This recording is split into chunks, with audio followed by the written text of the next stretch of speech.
What is going on? Welcome to the Mission Ready Men briefing right here on the SHR Media Network, where masculinity is still in full effect and faith has not been neutered. Today is Thursday, January 29th, the year of our Lord 2026, and this is not just politics. It's spiritual warfare masquerading as progress, and suicidal empathy is running rampant. So we're done pretending. We're not going to be pulling any punches, and we will never apologize.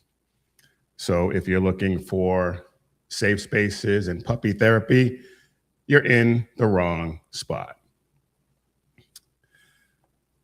All right. First, we had the Pretti shooting. Instant villain in ICE and CBP, instant outrage. And then we had this crazy, ridiculous syringe attack. Panic everywhere, panikins. Evidence nowhere, no evidence. And the facts, as usual, play catch up. Different stories, same script. Narratives first, facts somewhere down the line. And every time the truth finally shows up, the American Pravda is nowhere to be found. So we are going to get into all of that. Let's get after it.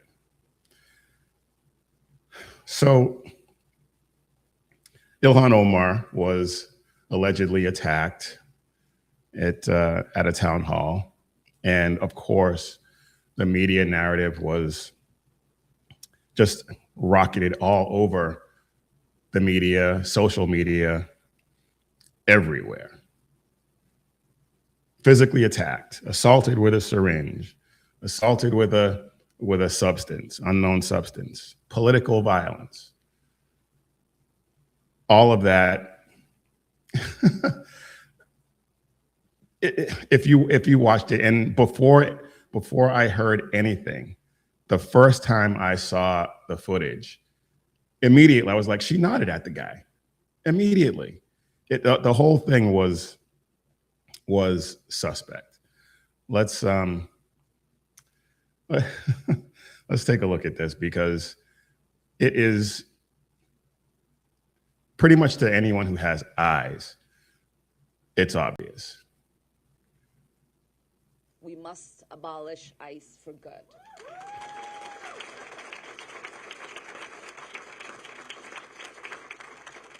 And DHS Secretary Kristi Noem must resign or face impeachment. Did you catch that? Let's look at it again.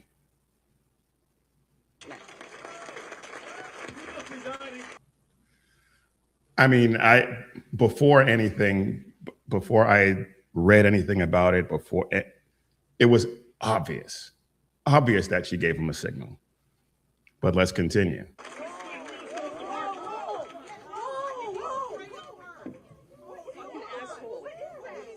I don't know. Oh my God, he sprayed something on her. I need a napkin to know nothing. No, we'll go. No, we will continue. No. Ilhan, you need to go get checked. No, we will continue. And there's another angle where you can see that when he walked up, he didn't really approach her. He got close enough to squirt, and then he immediately backed up into the arms of her security. Everything about it was suspect. And then she steps to him like she's going to throw a punch or something like that. I don't know if you can see it on this one. Let's see.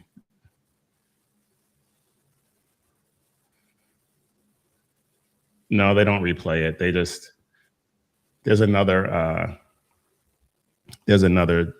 angle where you can see it, but it's just Come on.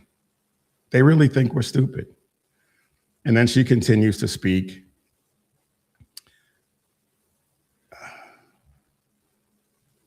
Nothing about that indicated that she believed she was in any danger.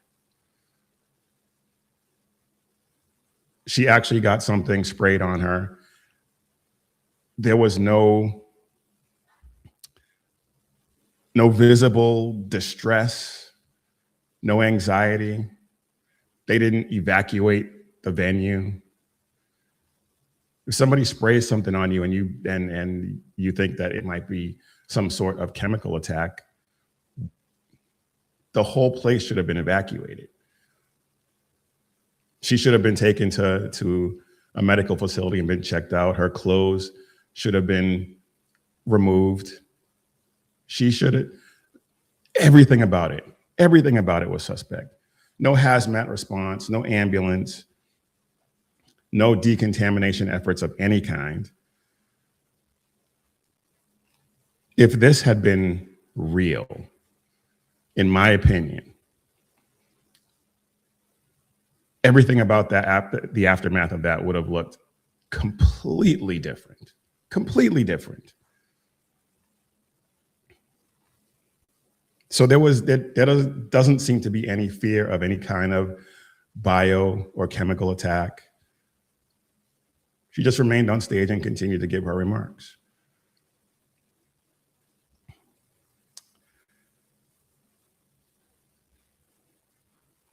Now the the syringe that was used, I'm not even sure if you can really call it a syringe. There was no needle, obviously. It was just a syringe-like object, I guess you could call it.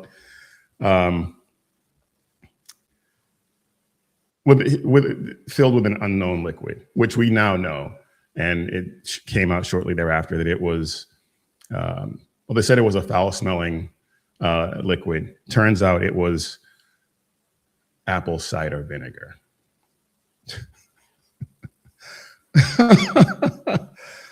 Oh my goodness. The chasm between what we saw and what we've been told, what the narrative was built out to be, is wide. And they think we're stupid. They really think we're stupid. And the people who support these people, the people who support Ilhan Omar and her ilk, largely they are stupid. There's really no other way to say it. They swallow this hook, line, and sinker.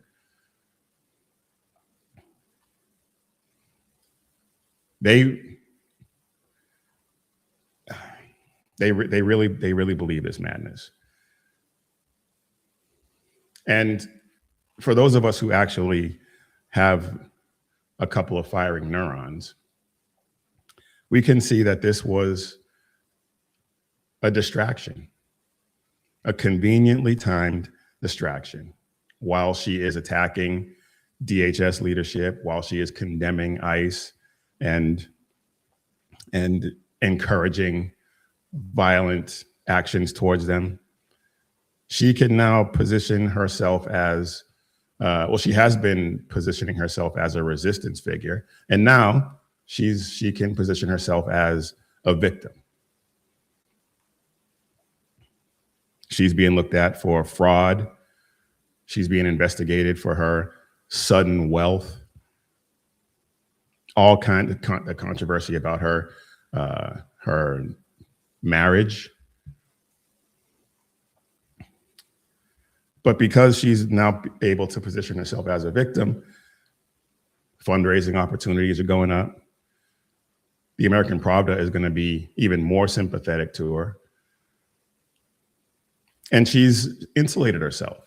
She's insulated herself morally from criticism, not from me, not from people like us, but to the extent that she would ever face any kind of criticism from anyone in the media, she's now insulated from that. Completely insulated from that.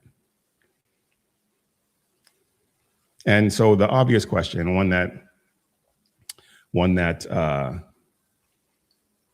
BZ likes to say is, cui bono? Who benefits? Who benefits from this? And obviously she does.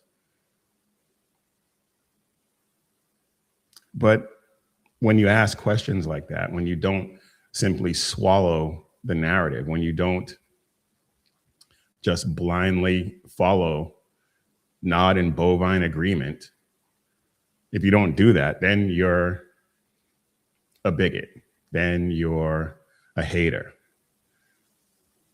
you're a heretic. But the victim narrative always seems to show up right on time, does it not?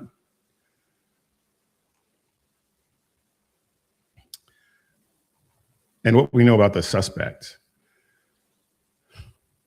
I mean, there have been conflicting reports. Initially, they said that he was a MAGA supporter, a Trump supporter. Then there were reports saying that he was a leftist on her payroll. And I haven't been able to find definitive answers either way. It kind of looks like he had been, he is a Trump supporter. We'll see what the investigation finally reveals. But he's a troubled individual regardless.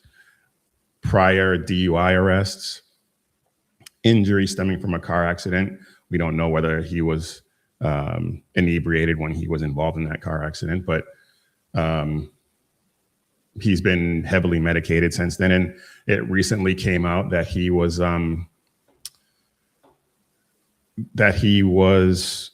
diagnosed with Parkinson's disease. So, I mean, this guy, he's got some issues going on.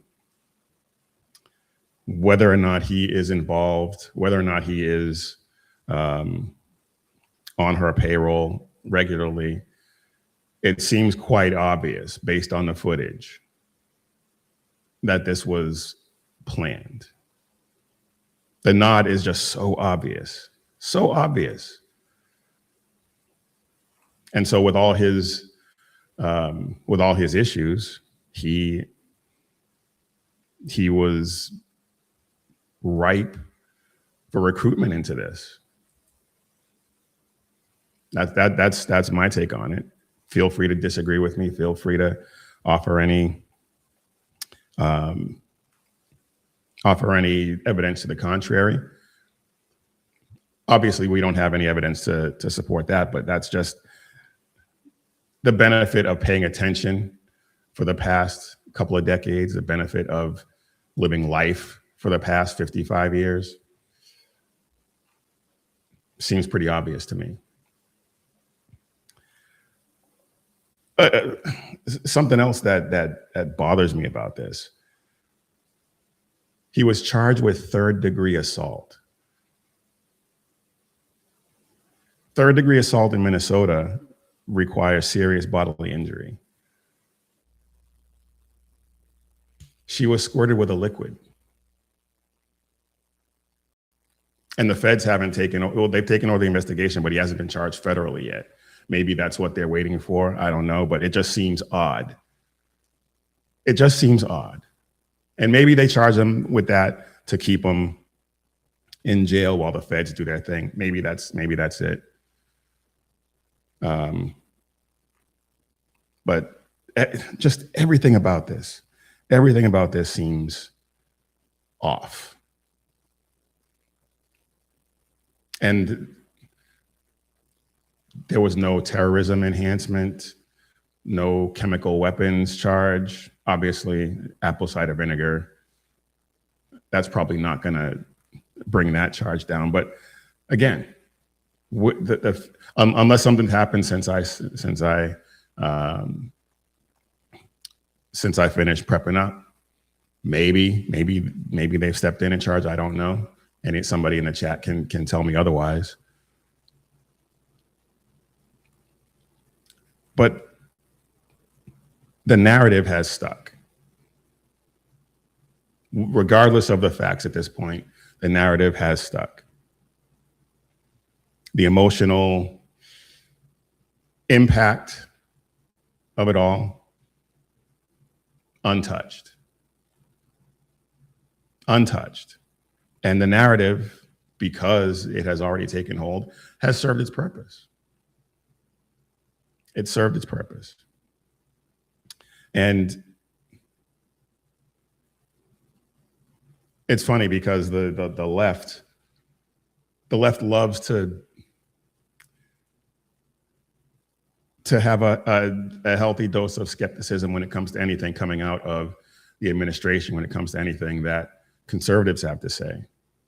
But if you express any sort of skepticism with this, again, you're a bigot, you're a hater, you're an Islamophobe, you're an Istiophobe, whatever the case.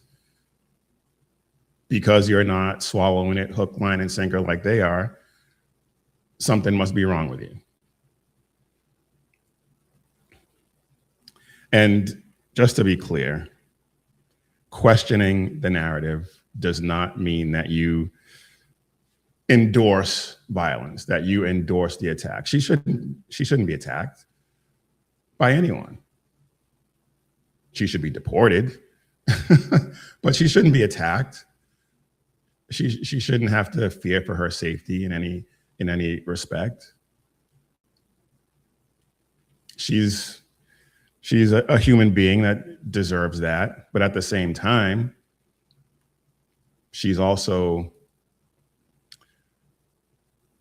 said and done some questionable things that deserve our healthy skepticism.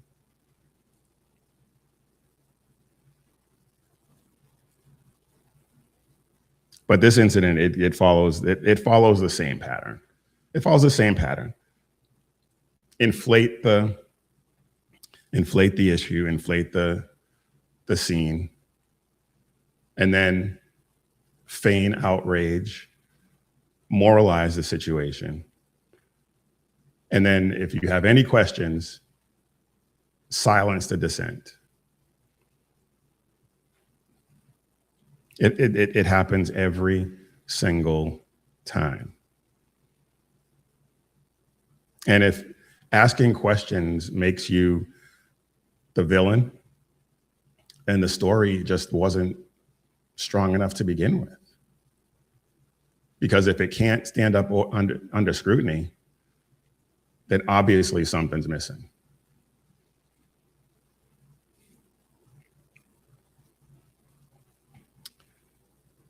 It's the evidence that we need to follow and believe. Whenever I say it all the time, I see people say some of the dumbest things on social media. Do you have evidence to back up that claim? Your evidence for this is what? Crickets. Every single time. Every single time.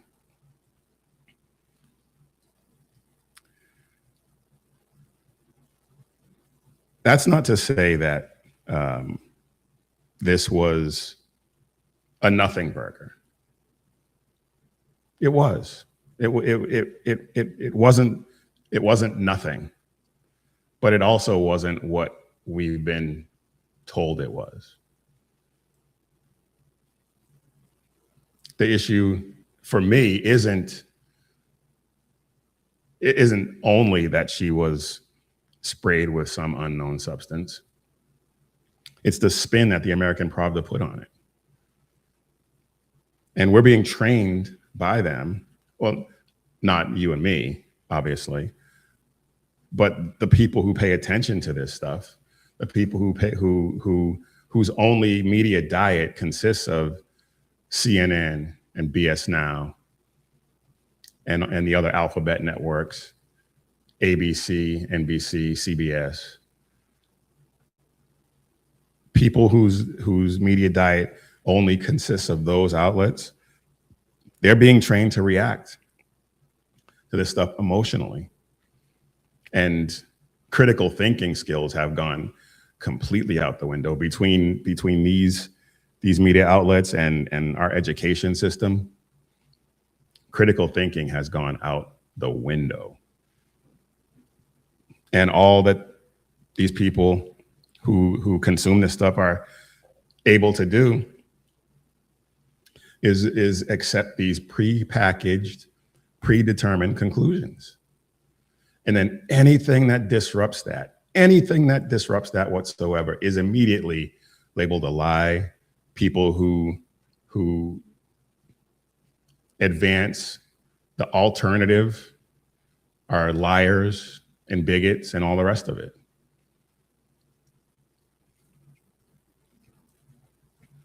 If the story feels pre-written,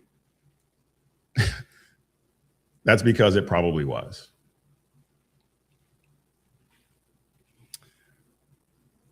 All right. I just want to say thank you all to being in chat.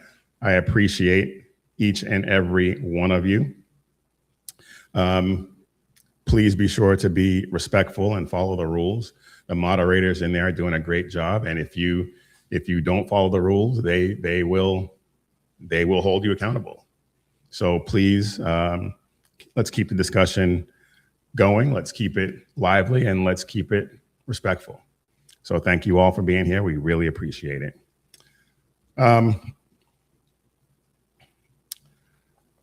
Another story that we obviously, I didn't think we would have to talk about it, but obviously developments happen. And of course, I'm talking about the Alex Pretti shooting. And that narrative has been busted. That narrative has been blown completely out of the water. They tried to say that he was just this peaceful protester who was just there to film, and he was this nice guy, ICU nurse. Of course, they don't recognize Laken Riley as a nurse either, even though she was violently murdered by the people that Alex Pretti and his ilk were fighting for. So there's that. But the narrative is that he was a peaceful protester, just some random bystander. And federal agents were the ones who aggressively pursued him. And that story took hold and is, despite everything that's come out since, has still been unshaken. But we all knew that there had to be more to it, right? We all knew that there had to be more to it. And the framing of the initial narrative was politically useful because it reinforced the idea that ICE was, even though it was CBP officers that he was encountering at that point, but it enforced the narrative that they were out of control. And anything that complicated that narrative, the media wanted absolutely nothing to do with. Nothing to do with. The story goes from, as far as they're concerned, he was murdered by ICE. And of course he wasn't. That's not to say that ICE did everything right. I think we can all agree at this point that mistakes were made, but at the same time, he was not murdered, and I wouldn't place blame for his death on them. Now, why do I say that? He shouldn't have been there in the first place. He shouldn't have been there in the first place. He had direct contact with ICE just a week and a half prior, and not just incidental contact. This took place, I believe, on January 13th. So let's take a look at this. Filmed on January 13th in Minneapolis, showing a man who appears to be Alex Pretti interacting with federal. Now, right there, he just spit on a federal officer. He should have been locked up right then and there for assault, but let's continue. Federal immigration agents 11 days before Border Patrol shot. Destruction of government property. Should have been locked up right there. And killed him. Our footage was analyzed by the BBC, whose facial recognition technology confirmed his identity to a 97% degree of accuracy. On the morning of January 13th, our team received a tip that federal agents were blocking a street at the corner of East 36 and Park Avenue in Minneapolis. We arrived around 10:15 a.m. We saw observers shouting at the agents as they walked back to their vehicles. When they started driving away, the man kicked their taillight. An agent then got out of the vehicle, grabbed him, and pushed him to the ground.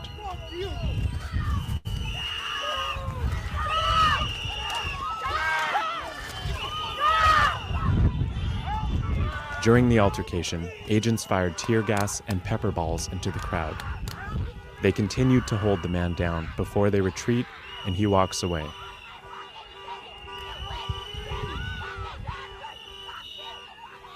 The man in our footage is wearing a similar outfit to what Pretti was wearing on the day he was killed. What appears to be a gun.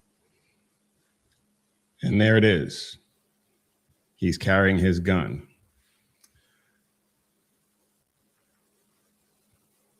This incident right here should have landed him in jail, but it didn't. And there's probably a reasonable explanation as to why it didn't. They had bigger fish to fry, so to speak. And the Minneapolis PD wasn't there so that they could turn him over, and they probably didn't have the bandwidth to lock him up and transport him and everything like that. And the PD wasn't going to respond, so they probably didn't have much of a choice. That's my take on it. Maybe I'm wrong. If anyone in the chat wants to chime in, please feel free to do so and let me know. But that's my take on the situation. But he should have been locked up. And between spitting on the agent, destruction of government property, both felonies, he should have had his gun taken. He should have had his permit revoked. And therefore, if he had made bail and was able to be back out on the street on the day that he was shot, he wouldn't have had his gun on him, which would have greatly reduced the risk of him getting shot in that scuffle. He should have been locked up then too. So, I mean, everything, and they said that in a prior contact with federal agents, he suffered a broken rib. I watched this whole thing, and I don't know where he would have, because they said he had agents on top of him, and that's when he broke a rib. I didn't see that in this. Maybe you did. I didn't see that. So there is probably another incident where he got involved with these officers and suffered that injury. This guy was known to these agents. He was not just some innocent bystander. He was not some peaceful protester. He was, well, I mean, look at the signal chat he was a part of. He was a part of that anti-ICE rapid response signal chat where they were trained to hunt and dox and interfere with ICE operations. Hunt the agents, dox them when they could, and interfere in their operations. So, I mean, the questions abound. This establishes a pattern of escalation. He was obviously violent,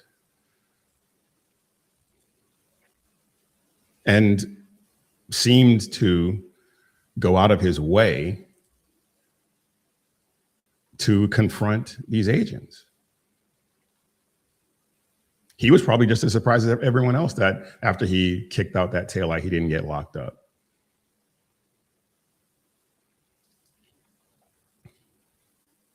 It's hard to accept the innocent bystander routine when you see stuff like this.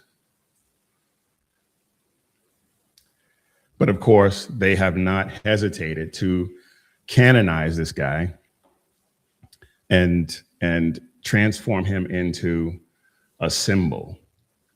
And let's see if I can find it, because this, I thought it was in the next tab, but I got it right here, I think. Because this, yeah. This was absolutely amazing. Liz Warren, she, Liz Warren inserted herself into this situation. She read a letter sent to her by his family on the Senate floor. And the way that Mays Moore is, if you're not following him on Twitter or X, you should. He has some amazing stuff, and he put this thing together. And when I saw it, I was rolling. Check this out. Caring for people was at the core of who he was. He was incapable of causing harm. Alex carried patience, compassion, and calm as a steady light within him. Even at the very end, that light was there. I recognized his familiar stillness and signature calm composure. Caring for people. Yeah. If you're just listening, there's Liz Warren is in the corner as we're playing the images, the video of him kicking out the taillight of the ICE vehicle. Just absolutely hilarious, and completely destroys the narrative that he was this calm figure who was incapable of causing harm. Yeah, narrative busted. So now that this story has come out, what do you think the chances are that anyone in the American Pravda is going to pivot? I don't see it. I think this is going to be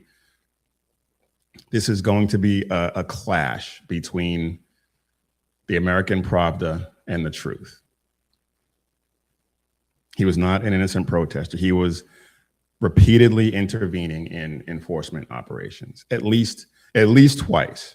And given the fact, or given my observation that it didn't look like he suffered any injuries in this incident, but they have said that he suffered a broken rib, there is the distinct possibility that there is another confrontation that we haven't yet seen footage of. So we'll see what that what happens with that. The other issue with this whole thing that has gotten a lot of attention and has caused some, I'm sure some leftists have said some things after this that they thought they would never say, but it has to do with the fact that he was carrying a concealed firearm, which he was, despite the fact that he should have been arrested, he still was legally permitted to do under Minnesota law. But now, and it's not just the script being flipped on the left, but the right as well, because now some people on the right, including President Trump, have adopted this idea that carrying a weapon is somehow a moral failing, and that he shouldn't have been carrying. He shouldn't have injected himself into the operation, but he had every right to carry. And I have said that from the beginning. I will continue to say that. But President Trump said something that was really unfortunate, that he shouldn't have said, and I wish he hadn't. But he did, so we're gonna have to deal with it. So let's take a look at what President Trump had to say, and then we'll get into it. Do you agree with the assessment from some of your own officials that Alex Pretti is a domestic terrorist or an assassin? Well, I haven't heard that, but certainly he shouldn't have been carrying a gun. But hey, look, bottom line, everybody in this room, we view that as a very unfortunate incident. Okay? Everyone, unless you're a stupid person, very, very unfortunate incident. I don't like that he had a gun. I don't like that he had 2 fully loaded magazines. That's a lot of bad stuff. And despite that, I say that's a very unfortunate. What do you think of some Republicans saying? What was bad about it?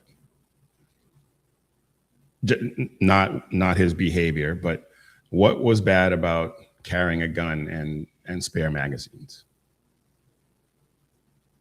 I don't know any concealed carry person. I don't know any Second Amendment enthusiast who carries a weapon that doesn't carry at least 1 spare mag. And I know people who carry 3 or 4 spare mags. I know a couple of people who carry more than 1 firearm. It's a problem. And this right here, for people who have been following me for a while, you know, I have always had a problem with the way President Trump has positioned himself when it comes to the Second Amendment. He's governed okay in many instances when it comes to the Second Amendment, and I think that's only because his sons, Don Jr. and Eric, are firearms enthusiasts. They hunt and they carry and the rest of it. I think if they had not been in his ear, he would have been right along with, because let's not forget, he was a lifelong Democrat. He was a lifelong Democrat. And I was as shocked as anyone when he governed as conservatively as he did in his first term. There was obviously room for improvement, but I was surprised, except for some of the things he did with respect to the Second Amendment.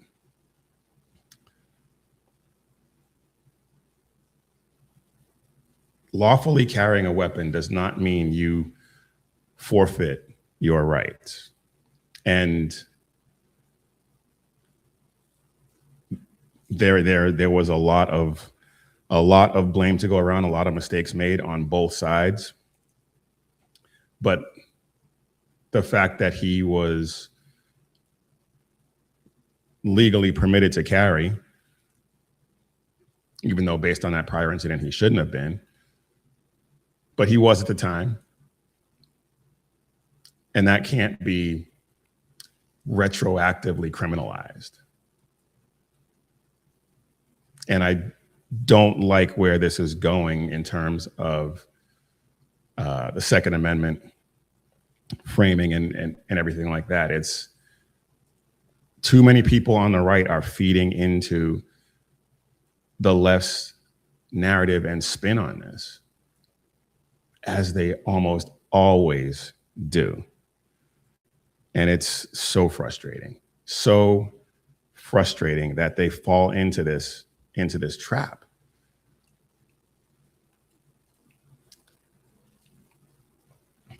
And this whole thing has turned a bunch of leftists into Second Amendment supporters. I've seen it on my timeline all over the place. But don't fall for it, because they are not. They're using it to their advantage in this particular instance, but they have not turned any sort of corner.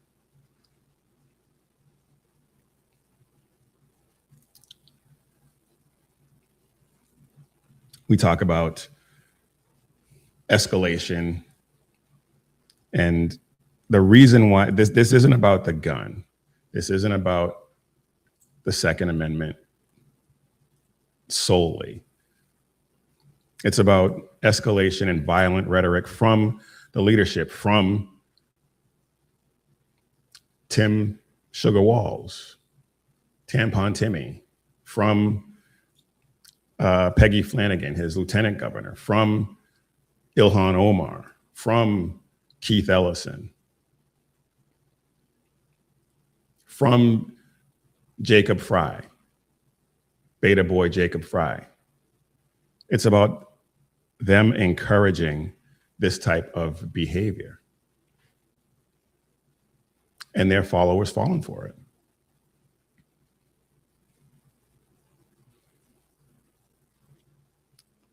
When the gun in this case, in any case, is the headline. Well, not in any case, but in cases like this, it's usually because the timeline and the facts don't cooperate. And it's going to be interesting to see how this thing plays out.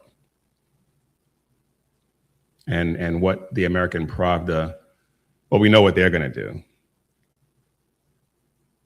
Are we going to be able to combat it effectively? That's going to be the issue.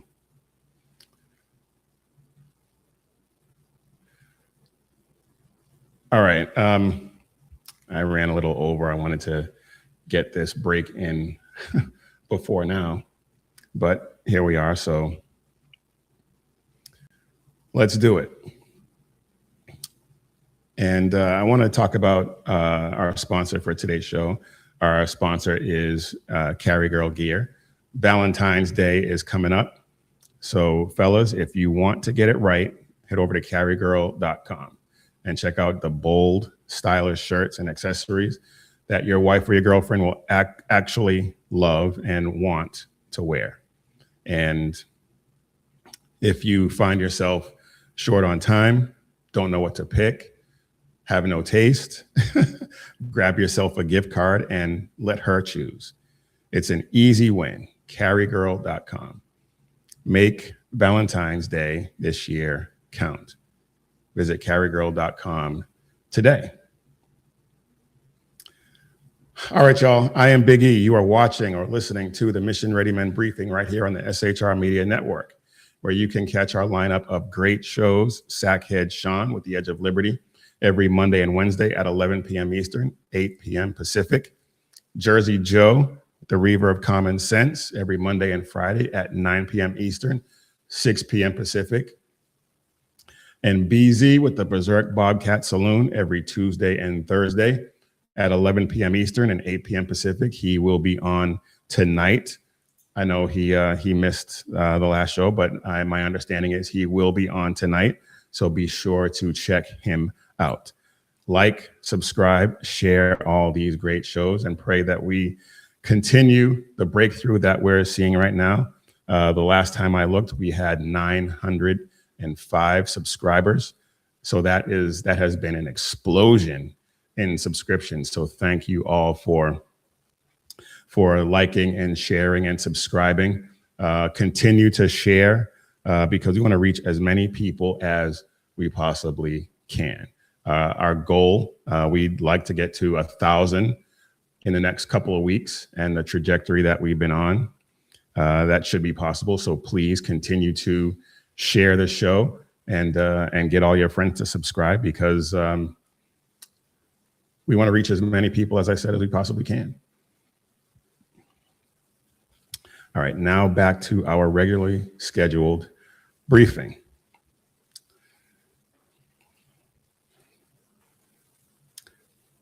One of the things that I've noticed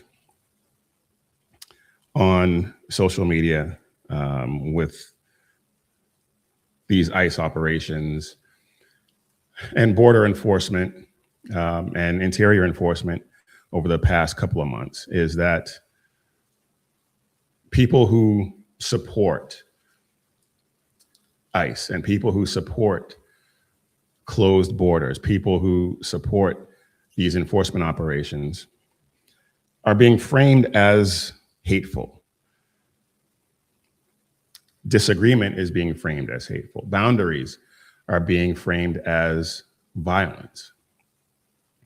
And as Christians, we're told that if we oppose illegal immigration, if we oppose sexual immorality, if we oppose gender ideology, and pretty much any culturally protected sin, we are being un-Christ-like. And this framing assumes that love means affirmation, which is a definition that Scripture absolutely never, ever uses. Biblical love confronts sin. It doesn't canonize it. Proverbs 27:6 says, "Faithful are the wounds of a friend, profuse are the kisses of an enemy." Friends tell each other the truth, and the truth may hurt. But enemies, the people who do not have your best interests at heart, they will flatter you, shower you with kisses, tell you everything is grand. Meanwhile, they got a knife at your back. Ephesians 5:11 says, "Take no part in the unfruitful works of darkness, but instead expose them." We're not supposed to just go along to get along. If there's something wrong, we're supposed to confront it and confront the people doing it.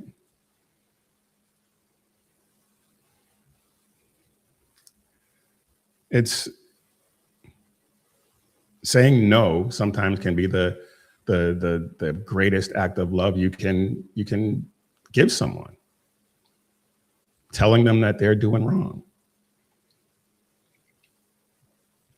And I mean, I've seen these memes where they show God or St. Peter at the pearly gates asking about, did you welcome the foreigner? And it shows somebody in a red hat stammering over their words.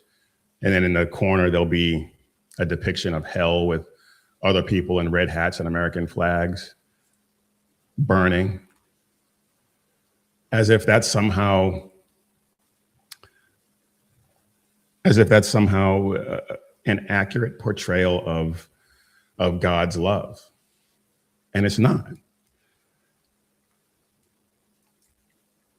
The suggestion that God's love is unconditional basically shuts down any discussion of law and order, shuts down any discussion of moral accountability, and shuts down any calls for repentance.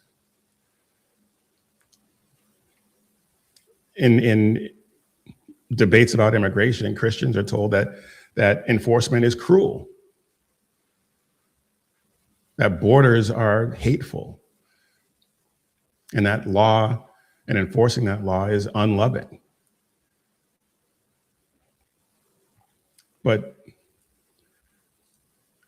God's love never overrides justice. The two go hand in hand. Psalm 89:14 says, righteousness and justice are the foundation of God's throne.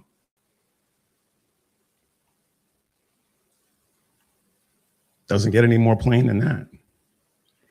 I've talked about Romans 13, 1 and 2 often on this show, that every person should be subject to the governing authorities. There is no authority except from God, and those that exist have been instituted by him. And if you resist, then you resist what God has put in place, and you will be judged. So the people who say that we're being hateful for wanting our laws enforced, they tell me you've never read the Bible without telling me you've never read the Bible. Our culture has devolved into a culture that demands affirmation and tosses aside repentance. And Christians, churches, they're under pressure to endorse these lifestyles and these ideas that Scripture calls sin. And it creates a grace-only gospel with no cross, with no repentance. Jesus never, ever, ever affirmed sin in the name of love. In John 8:11, when they bring the woman caught in adultery to him, and he tells the Pharisees to let you who was without sin cast the first stone, and nobody did. And when they all left, he told the woman, go and sin no more. He didn't say just keep doing what you're doing. No, he said go and sin no more.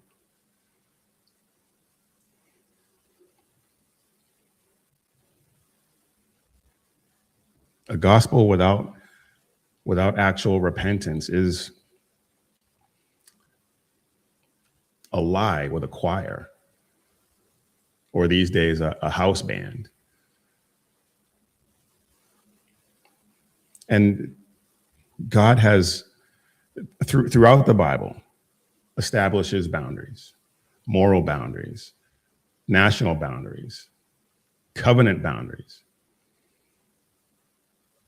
And people who profess Christianity, or who call out Christians for abiding by those boundaries, they treat those people and those ideas as inherently unloving. That if you abide by those rules, then you are inherently, you are irredeemably unloving. You're a hater. But the Bible says that those boundaries are, and abiding by those boundaries are, acts of stewardship. It's not oppression, it's order. Acts 17:26, God determines the boundaries of nations.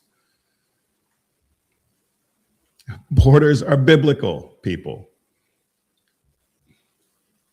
I don't know how else to say it.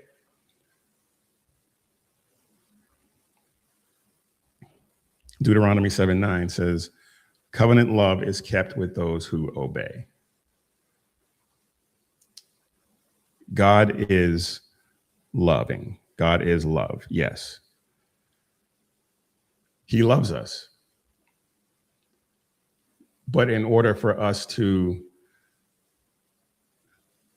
receive the true nature and the true reward of his love, we have to obey. We have to believe. And people who throw out this nonsense of you're a hater because you want to see illegal aliens deported. Those people know absolutely nothing of Christianity, nothing of the Bible. Only in modern culture does having standards make you a monster. It's astonishing to me that we've reached this. We've come to this place. It's truly astonishing to me.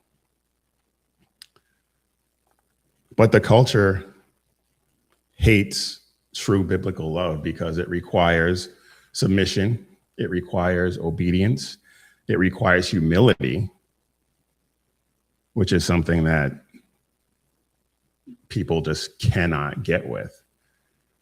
And it requires you to change.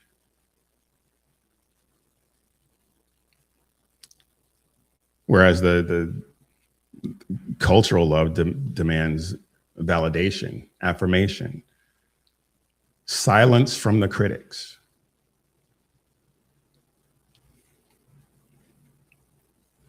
This is why the culture attacks those of us who believe this, because a loving God is a threat to the culture that worships itself.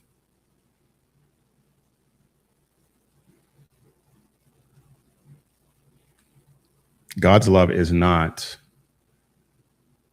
cultural approval. He doesn't affirm us as we are. He redeems us from what we are.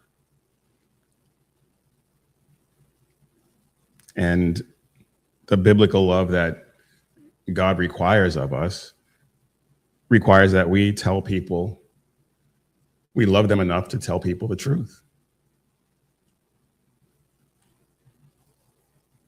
Love without truth is cruelty, because you're allowing people to just go along to their destruction.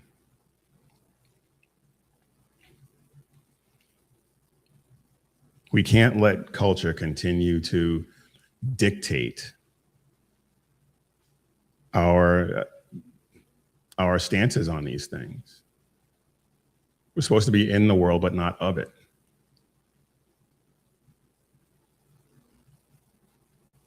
And I know that's tough for some people.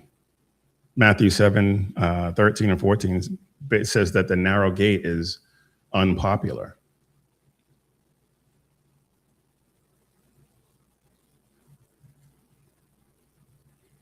God's love doesn't wave a pride flag or tear down borders. Doesn't work that way. God's love tears down sin. And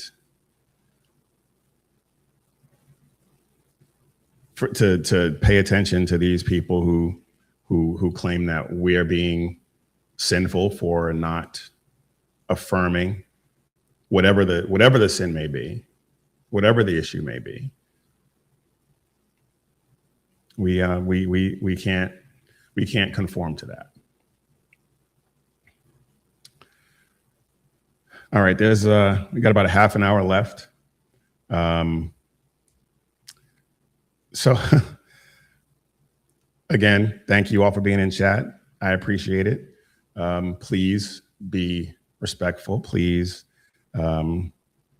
keep the disagreements respectful. We love disagreement. We love debate. But as I said, please be respectful of the people in the chat, because our moderators are tough, and they will put you in timeout, if not outright ban you from the chat. So, and we don't want that. So please be respectful in the chat.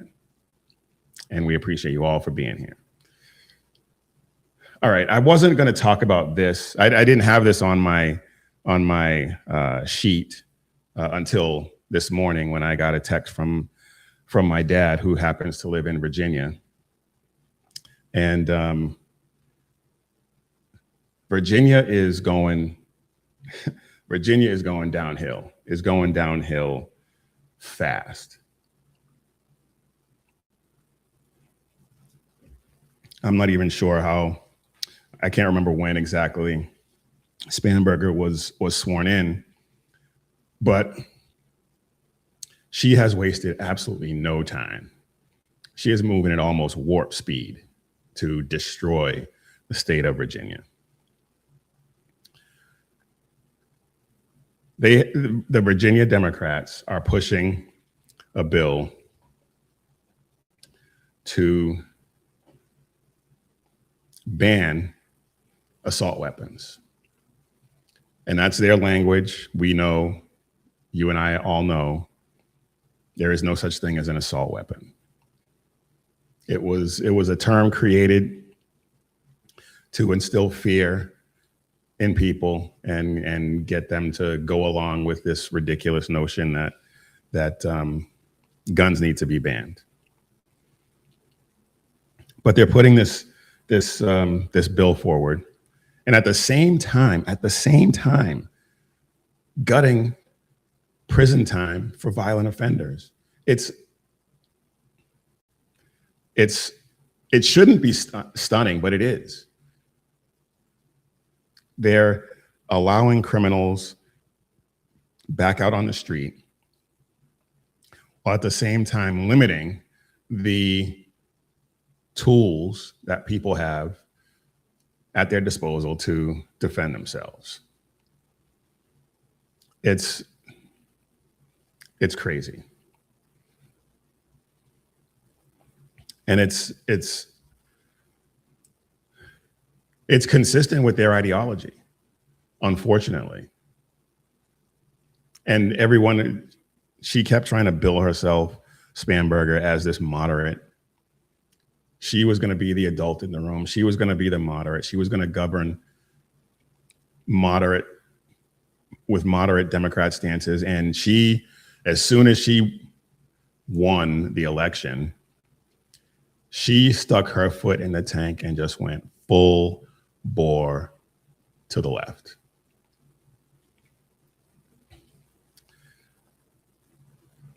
Senate Bill 749 in Virginia advanced out of committee and bans the sale, transfer, manufacture, and importation of so-called assault firearms. And the definition includes semi-automatic rifles, semi-automatic pistols, and semi-automatic shotguns.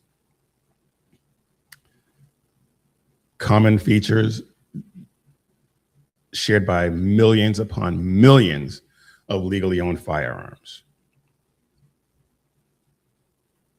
Pistol grips on rifles and shotguns. Standard capacity magazines. It's not about rare or exotic weapons. It's about commonly used firearms for sport and self-defense. If it's popular and reliable and owned by normal people, then it is on the chopping block.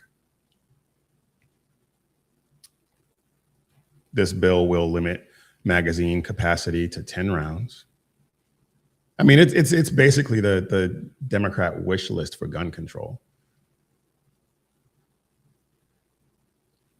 And magazines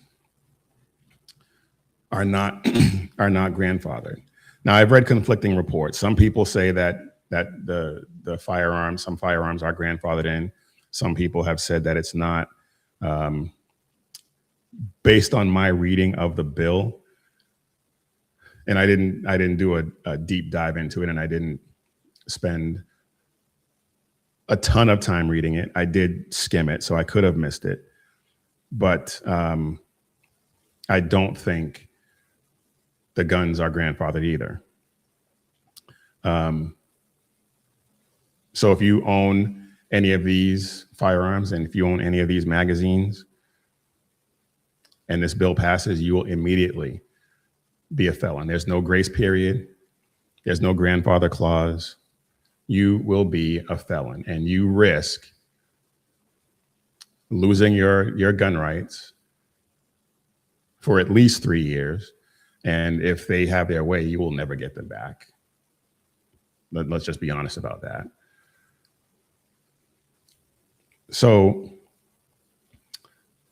if you own any of these magazines that hold more than 10 rounds, and the only firearms that have magazines that hold less than 10 rounds are 1911s. They happen to be one of my favorite firearms, but regardless, if you don't surrender those magazines or permanently modify them so that they can't hold more than 10 rounds, you become a criminal. And if you're convicted of these offenses, like I said, you will lose your gun rights for at least 3 years. And in the state of Virginia, with this administration, that it has the executive and the legislative branches and the attorney general, all of them are all leftists. You won't get your rights back. Don't believe that for a second. And this isn't even, it's not even a provision for like a compensated confiscation, like a buyback. This is turn them in or become a criminal. And this is what they want, because they see gun owners as criminals anyway. They see gun owners as unfit for polite society. They won't actually use those words, but that's what they believe. And anyone who has been paying attention knows this. Absolutely knows this. And of course, the supporters of this bill say that it will reduce gun violence. Well, I want to know how they think that, and what evidence do they have to support that? Because places like California and Chicago, Illinois, New York,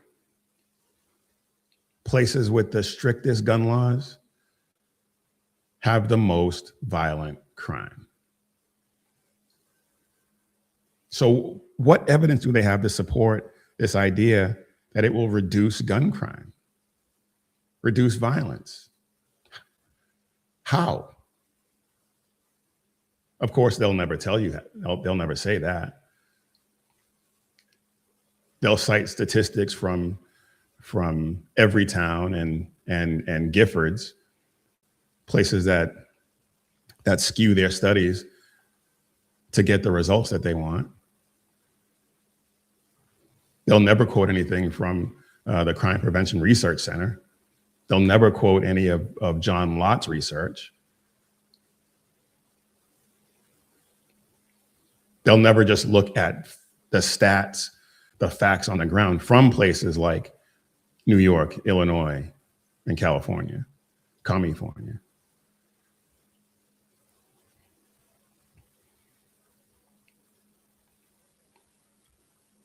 They ignore defensive gun use. The burden of these laws falls squarely on the shoulders of the people who will obey the law. And criminals could not care less about your ridiculous gun laws. In California, they banned the switches that make Glocks full auto. I'm pretty sure they have already, I think I read a story, they have already modified it so that they can install a different switch to make the new ones fully auto. The criminals are going to criminal. And instead of recognizing that, they're taking away the tools that people have at their disposal to protect themselves from the criminals that they are enabling.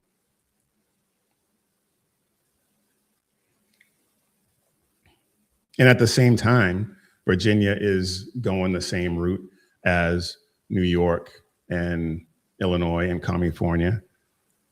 They are eliminating mandatory, they have a bill that will eliminate mandatory minimum sentences for violent felonies like manslaughter, sexual assault, and assault on law enforcement. Are you kidding me? So they're taking away the ability of people to protect themselves from the criminals that they're going to let out onto the street. And I say this all the time, say it out loud and then see if it makes sense. Somebody has said this out loud in the Virginia legislature and in the governor's office, and it makes sense to them.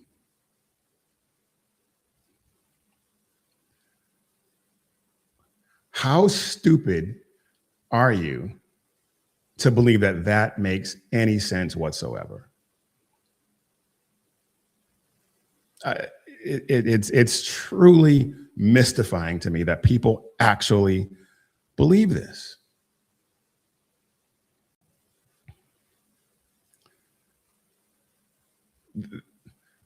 Think of the contrast. They're punishing people for exercising a right that up until they pass this bill is legal. And they're reducing the punishment for people who commit the most violent of crimes. Can somebody please make that make sense?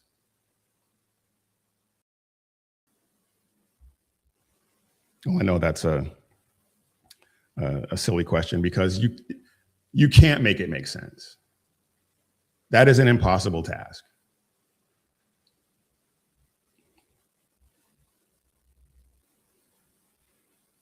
This is not about safety. It's never been about safety. The gun control argument has never, ever been about safety.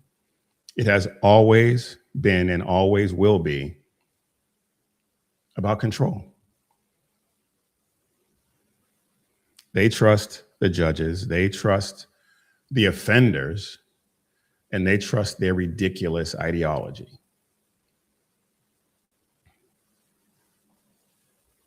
But they do not trust we, the people, with constitutional rights. They don't. Crime has been reframed in these people's addled minds as a social failure. And self-defense has been reframed in those same addled minds as a liability.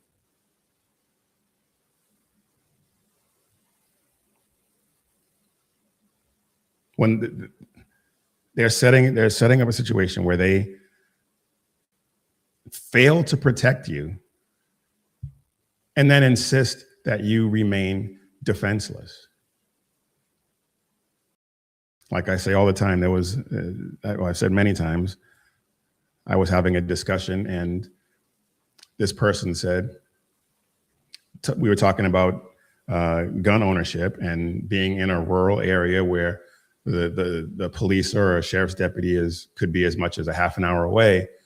If somebody breaks into your home, intent to do you harm, this person said that you still, in that instance, should not be able to have a gun to protect yourself.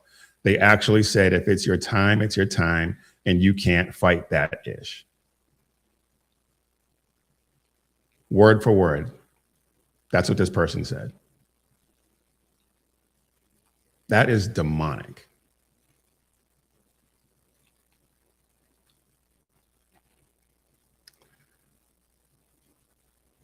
Now, because this is going to get steamrolled through the legislature in Virginia,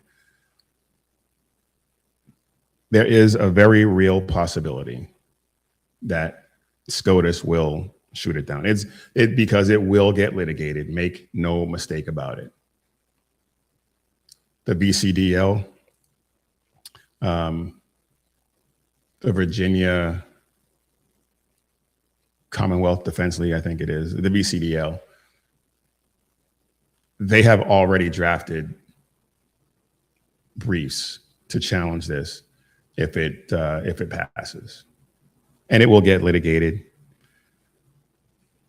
Bruin is still a big hurdle for them to get over, but this will be a test case.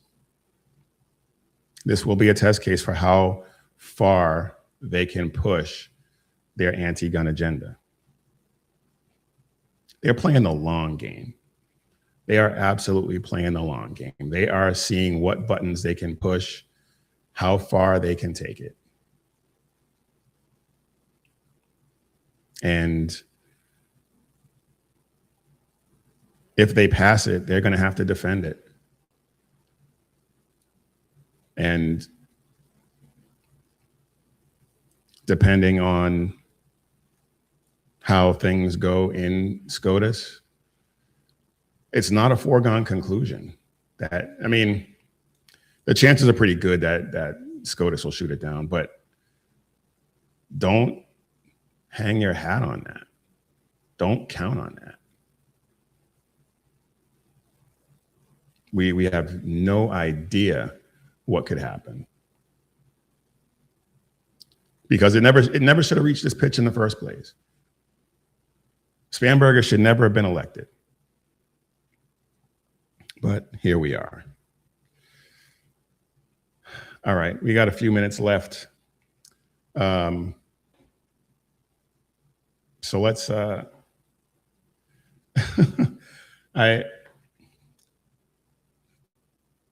would, this isn't really a lighter note. This is actually something that's pretty serious, but the guy is just such a moron. I don't know if you know who Rick Wilson is. Rick Wilson is one of the guys involved in the Lincoln Project. And I don't know if you've heard Dan Bongino talk about him. Dan Bongino said he's run into him in the airport a few times and he smells. And he kind of looks like it when you see this, when you see this video. Because he's an insane person. He really is. He's a lunatic. Well, all the people involved in the Lincoln Project, this guy, Rick Wilson, George Conway, and I can't think of the other knuckleheads who are involved, but listen to this. Just listen to this. When Stephen Miller goes out and calls a guy who was, by every account so far, who never had a legal problem, had a concealed carry permit, had a gun permit in Minnesota. He was a nurse. He was nice to his neighbors. And you know what? Stephen Miller went out and called him a domestic terrorist, claiming he was planning to assassinate those ICE agents. You know, I almost tweeted this today, and I know I'll get canceled for saying this. I know I'm going to get in trouble. I want Stephen Miller to be the #1 in the Nuremberg trials when this is done. When this is done, I want Stephen Miller to be the first one who is tried and convicted and fucking dangles. Okay? I want him to be brought before a court of law because he is the sole executive that runs all this DHS ICE stuff. The ICE Stapo. The ICE Stapo. Wow. He wants to see Stephen Miller hang for enforcing borders, for being instrumental in designing the tactics that are being employed to get illegal aliens out of this country. This guy is a lunatic, an absolute lunatic. I can't, it's hard for me to really wrap my mind around the thought processes of some of these people. I know that they're leftists. I know that they're unhinged. But every now and then, when you hear something like that, that to me is just, I don't even know how to describe it besides unhinged. It's amazing to me that these people will resort to the Nazi, fascist rhetoric, and then are surprised when people are attacked.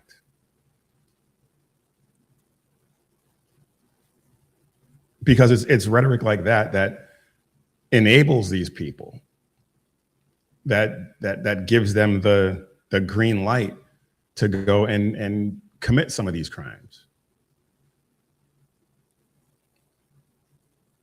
When you have guys like Tampon Timmy talking about how we're at war with our government. Yeah, I know he's softened his language, and when in his meeting with Tom Homan, Tom Homan has said that it was productive. I think Tom Homan is a professional and he's being gracious. I would love to have been a fly on the wall of that meeting to see how it actually went. Same with Beta Boy Fry and all the rest of them, and Muslim Keith Ellison. I don't know. I am glad that Tom Homan is actually on the ground and getting things done. And we'll see how that goes. But it's just mind-boggling to me that these people, not so much that these people exist, but that they get the exposure that they do. It's astonishing to me.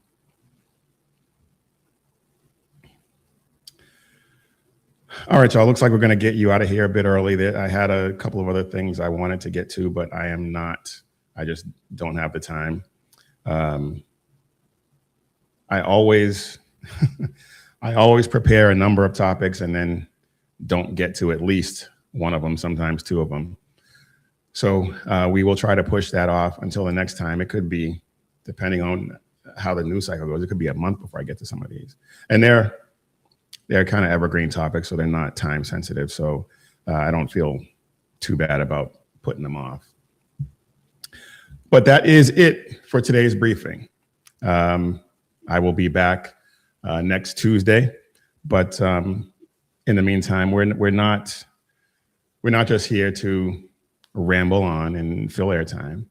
I am here to equip Christian men and spread the gospel of Jesus Christ and carry the banner of faith, freedom, and hope into the next generation. And if anything that we talked about today matters to you, please don't just watch, but share it, like, subscribe, share, bring another man into this fight, because make no mistake, we are in one. We are in one, and we need everyone to stand with us. And if you want to wear what you stand for, head over to missionreadymen.com, hit Shop 7 Armors, and check out all the great designs we have over there about bold faith, true grit, and unapologetic patriotism. And speaking of, we just dropped a couple of, we just opened the shop for SHR. And let me pull that up. I should have had it up already. But we dropped the 250 Reasons t-shirt at the SHR Media store. So head over there and check that out. Get the 250 Reasons t-shirt at the SHR Media shop. Check that out. 250 Reasons in honor of our 250th anniversary birthday to read source documents. And then we got all the guys' logo tees, the Edge of Liberty, the SHR Media hoodie, Reverb Common Sense, BZ's Berserk Bobcat Saloon shirt, Mission Ready Men Briefing t-shirt, the SHR Media logo shirt. Please head over there and check those out. And remember, when seconds count, the police are only minutes away, but the Lord is right there with you. So keep your prayers going up and your head on a swivel. God bless.